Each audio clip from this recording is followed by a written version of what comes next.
Hello, everyone. My name is Shauna Aranton. I am a first-year PhD student at the UNLV School of Nursing, and today I will be presenting my personal philosophy of nursing science for our Knowledge Development in Nursing course. So, for my background and evolution, I wanted to start with this because as I was thinking about this project, I was trying to think what was my philosophy, what were my beliefs. And so I thought all the way back to pre-nursing, and I really thought nurses were at the forefront of the medical field. I thought they had a lot of autonomy, and really in pre-nursing I didn't know what the reality quite was yet. In nursing school, I thought nurses had a lot of responsibility, and I really just became more aware of how responsible we were for making mistakes more than anything else, and how we were kind of the last line of defense. And that reality for me, while it offered some autonomy, it still felt very dysregulated in the power structure.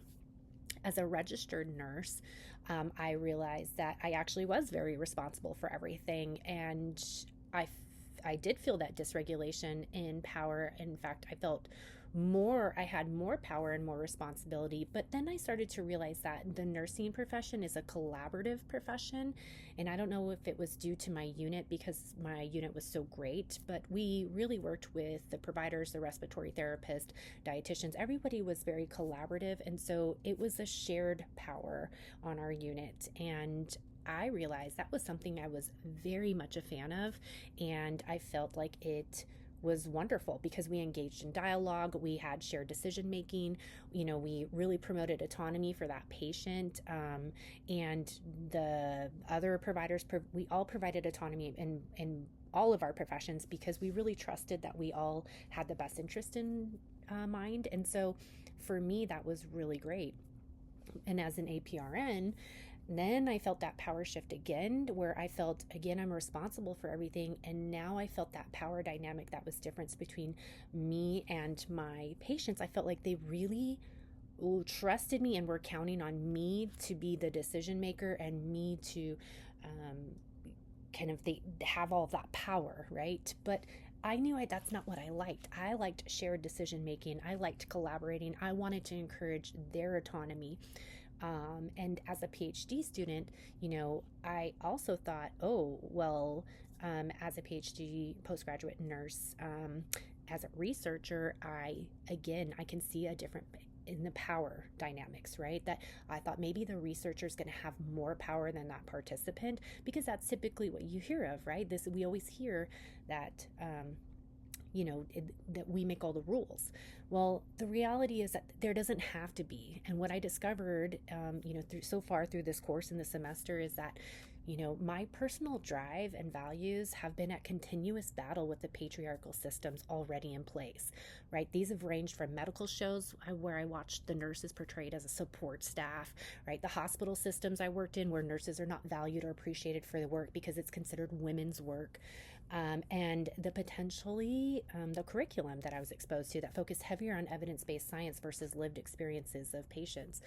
So I recognize now, when I reflected on where is my personal philosophy in nursing and my personal philosophy in nursing science, I realized that, these patriarchal embedded structures and messages really did form my initial perceptions, but my values and beliefs have changed my actual reality.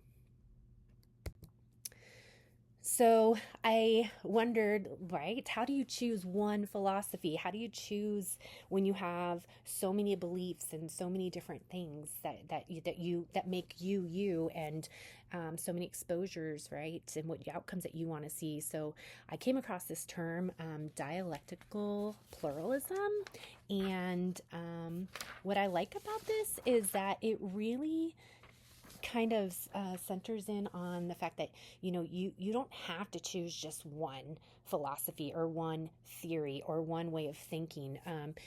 Ultimately it can all come together, and so that's why I picked right here these three people. One, I've always loved Florence Nightingale. I just really kind of meshed with some of her more vibes of keeping environmental clean, right? If you think about, a clean space is a clean mind. I think I really liked how she promoted healing that way, but more so, and this is an argument for another time, but I think she was a secret feminist. But some people will say, well, she probably aligned a little bit more with post-positivism, with like more of a holistic element, because she really did pioneer using like, statistics and data visualization and all kinds of different things. And she had like constant observation on very like, rigorous standards. But she I think, because of some of her quotes and because of the way that she pioneered women and nursing profession, I think she's a little bit of a feminist. As far as the person in the middle, that's Friedrich Nietzsche. He is probably aligns, I think, more of like the subjective constructivism, perspectivism. He definitely had this like kind of idea that there's no like single truth, objective reality, right? So knowledge is just a matter of kind of like interpretation, and it just depends on like whatever biases or prejudice and perspectives that observer has. And then you have Karl Marx, who's the last guy. This is a younger picture of him. He believed that, he was more of like a critical theory, dialectical materialism, like he doesn't really specifically align to more thing, but he believed like material, objective reality and scientific approaches to society. And so that's kind of, I don't know. He did, what I did like for him is that he used more of the dialectic involving like analyze of conflict between social classes to reveal like, what's the truth behind the historical processes, and like what happened, what was the truth, what was really happening. And I think, if I remember correctly, he actually really kind of that thought process really was a method to like critical theory. So I think all of them combined, if you take like a little bit from all of them, it's, you can create your pluralism. You can decide that, take the best parts of all of it and continue to form your own personal philosophy and theory, which I think that's kind of the point of this assignment. So these are some quotes that they said, and that I've actually really related to. And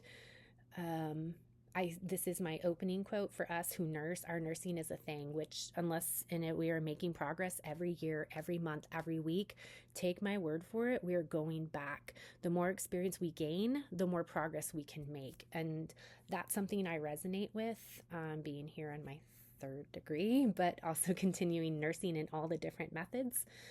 From a clinical instructor, from an RN in a pediatric ICU, and now as a family nurse practitioner, and next as a researcher. I think that we have to keep going, and this was just one of my favorite quotes by her. But the main point again of this slide is you don't have to choose just one person or one theory or one philosophy. You can take a little bit of all of it and even generate a new theory, right?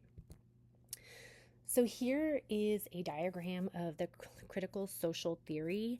It has a little acronym, nursing, and this is kind of like what they will look. And then on my two red slides here, right here, they're comparing critical social and feminist, critical feminist theory, and very much alike in most parts. But I think these are some of the key ideas that, what I really think that is important for this feminist critical theory is that, privilege and oppression characterize social relations. Oppression is endemic, right? Especially when somebody accepts the inevitability, right? So we don't want to just be quiet and lay down. Oppression is multifaceted. When I talked about that systemic patriarchy, like it is everywhere, right? And the other firm belief is like that positive research is elitist and produces existing social power, right? So that evidence-based stuff, right? We need to keep it open for people's lived experiences, and we need to share with our research participants to develop better outcomes and to develop better understandings. Here is kind of the diagram from an article that actually I took straight from And it's called a systematic review using feminist perspectives. And this one kind of just gives you a great idea of how, there's oppressive power structures, and then they are against our sex, a gender, a race, ability, equality, and that causes discrimination and exclusion. And then so we want to take action to disrupt that oppressive power and systems, and we want to support the understanding, advocacy, and then support change. And that's the big part, that we want to support change. We want to see a difference. And so when I researched this project and it says, what's your philosophy of nursing versus your philosophy of nursing science? I was like, what? I don't understand. What are you asking me? And so I had to think about it for a minute, and I thought, okay, if I'm understanding this correctly, my philosophy of nursing is what I view as like what guides my practice based on my own experiences, beliefs, and values. Like, what does it mean to be a good nurse? How can I be a better advocate for my patient? How can I provide individualized care, right? And then what is my philosophy of nursing science? So then I'm looking at that as like a research. So what guides the generation and evaluation of knowledge for the nursing profession? So how is nursing knowledge created and tested? What are the problems that are important for nursing scientists to address, right? And how are they going to do that? Now, when I considered my values of nursing, right, I just remember like those 6 C's in nursing school: caring, compassion, competence, communication, courage, commitment. And then there's other ones, right? There's, human dignity, integrity, altruism, autonomy, social justice, accountability, excellence. All of these resonate with me because it just seems like common sense for me. I feel like this is what nurses do. And so those, I feel like, are the values, they should be at least, of nursing. And that's what my values I've taken from nursing. As far as my how I put that into there, I put advocacy and empowerment. That means standing up for patients' rights, making sure they get that high quality ethical care. When you value holistic patient-centered care, you're treating that patient as a whole entity, and you respect their unique values, beliefs, and experiences. Evidence-based practice, still important, right? We stay current on evidence-based practice, technology, and provide the best care that we can. And compassion, ethics, and integrity, we are going to still treat every patient with kindness, empathy, and we're going to manage and maintain that integrity, accountability, and honesty for them. And then justice and equity, ensuring that the health equity is delivered to patients and that they receive just treatment and equal access to healthcare. That's what I believe in. In my personal beliefs of nursing, I believe every single patient encounter is unique and it requires your unique self. Even if you had that patient yesterday, today is a new day and you don't know what their needs are. So that's where that aesthetic knowing comes in, that personal knowing. That's where you're going to grow from, right? And that's how you're going to apply that nursing knowledge, right? Every experience can be learned from, which kind of reverts back to personal knowing too, right? In your growth, everyone can make a difference, right? Emancipatory knowing, change, right? Every patient deserves safe, effective care. So that's your empirical knowing, your ethical knowing. And then when I thought about nursing paradigms, I remember Dr. Fawcett, who we actually recently all met with, her paradigms were those 4 paradigms, right? The patient's a holistic being with physical, mental, and spiritual components. Health's a complete well-being, and it's a right that every human has. The patient's physical and social environment affects their health. It's the nurse's responsibility to advocate for the best versions of these, right? I hear Florence Nightingale echoing in there. And then the purpose of nursing science is to refine how to provide the best possible care to all patients as a whole and as an individual. She updated this a little bit to, say, what about, human beings, global environment, planetary health, nursologist activities, and sums it up beautifully with that sentence of nursologist activities are directed toward human beings and planetary health with the context of the global environment. So I love how that's all combined. And I could not have said it better myself. And those are what shapes my belief in nursing. So again, I did believe it was very different in the beginning, but now here's where we are. My assumptions of nursing, I assume that all patients have an inherent dignity and worth. And nursing is a systematic, goal-oriented process that, it's used to achieve positive patient outcomes. Every person has the potential for growth and change, even the nurse. And the nurse's role is to facilitate that process. Right? If you think back to like Gene Watson's concept of caring, Orm's theory of self-care, all of those components are in there that when the nurse really helps facilitate that growth and that change for that person and recognize that potential. The science of caring is complementary to the science of curing, right? So it kind of goes together. The patient is a holistic being. Their physical, psychological, social, and spiritual dimensions are interconnected, and they need to be all considered for effective care. And learning is a continuous process. Nurses have the capacity for moral reasoning and agency, and so we really have to do that, right? We have to exercise those thoughts and those privileges. So in terms of like critical feminist theory for nursing science, and again, critical theory, it's all kind of combined. I'm leaning just a lot heavily towards this because this is where I'm at with my research project. But what I like the feminist critical theory lens is that it offers a vital lens for analyzing the profession, moving beyond traditional biomedical models to incorporate social context and power dynamics. Remember, we talked about all those different power dynamics. It provides context to shape research questions and methods. It advocates for qualitative, interpretive, and emancipatory research, right? Not just that positivist research approach, right? And it discovers societal power structures that create health inequities and devalue nursing work to allow nurses to create positive social change and improve healthcare. It also allows for the discovery of tailored, effective patient care, which really align, as you've heard, with my beliefs. So I like this little excerpt from this article, and so I want to share with you. It says, feminist research is political in standpoint, gendered in focus, reflexive in process, and transformative in outcome. Therefore, a feminist standpoint focuses on the dynamics of relationships that recognize the significance of institutional and social structures of power. The power structure that function with formal institutions and gendered divisions of labor provide theoretical insights that illuminate and reinforce unjust inequities that are assigned as masculine and feminine. As nursing theory is interested in patterns of oppression, it is also concerned with domination and subordination, such as racism and classism. And as you know, in today's climate, all of these really are relevant and they need to be addressed. So in values of nursing science, when you're looking at a feminist perspective, we are looking at the gender equity and social justice. That's what we're concerned about. We're concerned with empathy and compassion, individual capacity and worth, symmetry in relationships. And I think this is important to consider when you're thinking about research, right? Symmetry in that relationships. And of course, ownerships of one's body, which again, very hot topic right now, but needs to be addressed. As far as the beliefs in science nursing, if you see this really highlighted in this bright red, this is one of them where oppression is systematic and structural. I talked a little bit about that, right? The medical shows, some of the curriculum, different things that happen. This is just an abstract of an article that was very fascinated and want to share with you. It's called Diminishment by Design, the Role of Class, Gender, and Architecture in Shaping the Nursing Profession.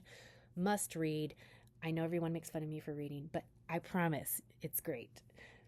The other beliefs of nursing is women's experiences are valid and central. Power dynamics are socially constructed. The personal is political. And nursing knowledge is devalued historically due to the lack of respect for nursing knowledge linked to societal's lack of respect of women, and that it's women's work that nurses perform, right? So here's another wonderful article that kind of goes with it, The Health Needs of Young Women, Applying a Feminist Philosophical Lens to Nursing Science and Practice. Again, great read. I think it's super important. But we already talked about some of that, right? How power dynamics are socially constructed and how we see, we don't see how women's experiences are valid and central. And we need to really give that a voice. The assumptions of this nursing science, they assume that traditional Western society and healthcare systems are fundamentally patriarchal. Social change is necessary for health equity. Objectivity in ethics and science is questionable, right? Because Um, how can you be objective? You're human, right? And all people have the capacity for moral reasoning and agency. Nursing knowledge is systematically devalued, as we just discussed, and obedience and moral discipline are embedded as professional virtues. And that's not how everyone operates. Power dynamics are socially structured and they can be changed. Knowledge is constructed by the researcher and the participant, right? So it's those, remember, with symmetry in relationships, we share that knowledge. And patriarchy is the norm for now. So, what are the role of human beings? In terms of the critical theory and social and feminist, human beings are agents of change and empowerment, socially and culturally situated beings, active participants in the co-creation of health, and they possess inherent worth and the right to autonomy. Um, Here are listed on the left. These are all wonderful, wonderful articles. Some of them you just saw previously. Again, that I think really speaks to these theories, and they just give you great ideas for just instead of the textbook for getting into what are these theories and how are we using them in research. And speaking of, so the role of the research, right? So the role of the researcher is to challenge the status quo, advocate for social justice and emancipation, prioritize reflexivity and transparency, right? And center those marginalized voices, make them be heard, and engage in collaborative and action-oriented research. So remember when I talked about my nursing unit, how I realized, oh, it's collaborative. Wow, we're making a difference. So that's what we want to do, right? This is the nursing science. Now, the product of research, right? The main product is emancipatory knowledge and transformative action. We're going to identify and unmask power structures. We're going to use emancipatory praxis. We're going to amplify and center the marginalized voices. We improve health equity and outcomes, and then we're going to develop transformative education. That's what we want with the research. We want to generate that change. So how are my personal philosophies of nursing similar to the philosophy of the nursing science that I chose? Well, as you can see, they're very similar. But I feel like I don't understand why everyone doesn't feel this way, but, advocacy and empowerment, it's very similar to looking at that power dynamics, right? Holistic patient-centered care, very similar to individual capacity and worth. Evidence-based practice, using the same thing why we use that research, right? To tailor effective patient care, right? So if we do more of these research, right, more of the research that focuses on the feminine voice, for example, the perimenopause and menopause that I am researching right now, giving women voice to their symptoms and their experiences and creating tailored, effective patient care or curriculum so that we have better evidence-based outcomes for these patients, that aligns. Compassion, ethics, integrity, again, aligns with empathy and compassion. Justice and equity, aligning with social justice and equity. So essentially, it's kind of the same thing. Now, in nursing practice, the feminist theory approach affects my practice by encouraging me to speak up for change, encouraging me to explore relationships and power dynamics. Yeah, like I said, even if I've had that same patient, every day is a new day, I still want to explore my power dynamics with that person every day. I always react and reflect, and so it encourages me to use that reflexivity, emancipatory, and personal knowing. It empowers me to explore empathy and compassion, even when it's difficult. Allows me to explore and anticipate the embedded barriers to patient care based on structural systems. So I'm kind of always looking at, why is this patient having these difficulties? Is this, again, a power structure system, right? And not just the patriarchy, but capitalism, things like that. And so the feminist theory approach affects my education as a student. It helps me, it's helping me highlight social determinants of health. So I'm realizing that the person, yes, the person is political, right? Challenges gender stereotypes in healthcare. So, when they're saying like male symptoms are the norm, no, Focuses on undeserved populations, so allows me to provide equitable care to marginalized populations. Analyzes health policies, so I can look for inherent biases and critique systems that contribute to injustice and advocate for policy changes that promote health equity.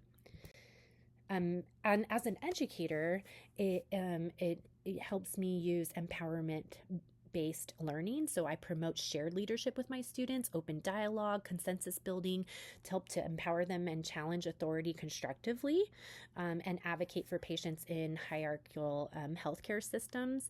We use case studies. I actually shared some with my fellow coworkers this week, where we use real world scenarios, actively involving the students in the learning process and develop critical judgment rather than memorization, and allow them the ability to engage with social justice issues and health disparities built within those case studies, so they can explore, what are those structures in place and how can they actually respond to that, and acknowledge those. And then reflexive practice, it encourages me to journal and reflect on my teaching so that I can examine my own biases, my own power dynamics in my interactions, and my personal responses. And then it helps me understand how my background and identity can also influence my teaching. So it's a constant reflexive process. And as far as my approach to my research, this is going to allow me to elevate voices of the marginalized. It's going to motivate me to explore the power structures that create health inequities, to create change for better patient outcomes. As I mentioned, my research project, it's going to challenge me to consistently explore my power dynamics. I really want to be sure that I'm not contributing to the problem. And it's going to encourage me to collaborate and conduct action-oriented research. So I'm going to be looking for those changers, those people who want to make changes with me, and I will continuously be reflexive with that as well between the power dynamics within our team. And so it's really opening my eyes that these dynamics are everywhere in every relationship. And so overall, it's affected me greatly. So in conclusion, my personal philosophy of nursing and nursing science are going to need to continue to evolve and adapt, right? I want to continue to explore that dialectical pluralism. I want to continue to read and learn and modify and mold my philosophies and beliefs and create better patient outcomes. Nursologists have a responsibility to contribute to change through research and activism. I mean, what else are we going to do with our time here, right? Evolution in the ways of knowing nursing knowledge should continue to be explored. So that's why we do this, right? Are there different ways of knowing? We need to know. I'm sure there is. We can't possibly know everything. And then more than one philosophy is okay, as I mentioned. So my question to you is, what else are you going to do with your life if not change the world for the better? And I'll leave you with this final quote. Let us never consider ourselves finished nurses. We must be learning all of our lives. Florence Nightingale. Here are my references. They are quite extensive, and I appreciate you listening to my presentation.